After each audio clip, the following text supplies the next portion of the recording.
जीना काकर सीध अपार जे सीध गति दाता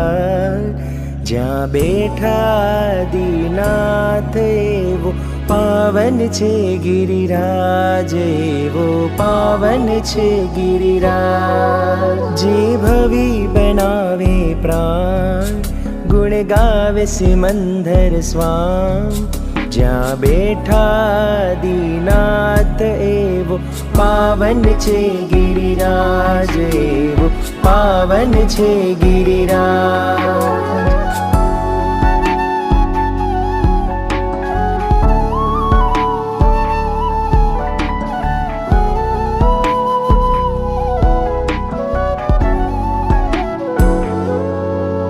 તળટીની શીતળ છાયા